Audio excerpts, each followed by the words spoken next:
producers. So when you're sampling, right? I'm just gonna make this screen bigger on Edison. When you're sampling, right? You want to make sure once you drag the sample entirely, this is the entire waveform, right? You always want to make sure that you're catching every part from the sample.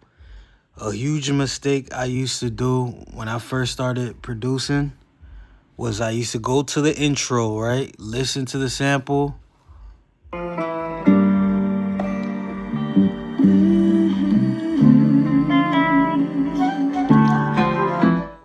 Okay, so that's the, say if I like that loop, right? I would just take that loop over and over, right? And I would just loop it through. Let me see if I can catch the right loop.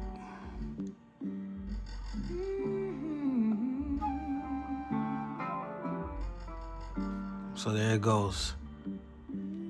So what I would do is I would just take that loop and then I will forget about the sample, right?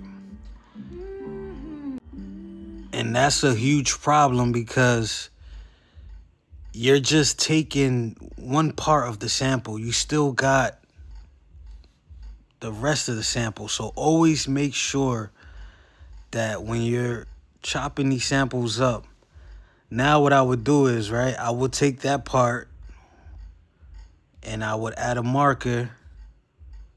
You know, let's see here.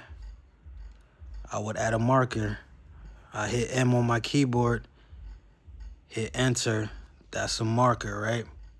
So now what I do is I skim through the entire sample. Look, I'm gonna go to another part, random part.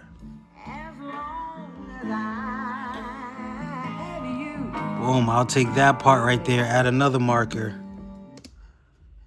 Find another part, add another marker. I'm gonna go through the entire song entirely and add as many markers as I can of all the parts I want. Then I drag it into SliceX, and that's when I create my beat. So the point of this video is don't limit yourself to just a loop at the intro of the sample. Always go through the entire sample, get all the loops you want, and then what I do after this is I drag all my markers into SliceX, and that's when I chop everything on my FL key on the pads.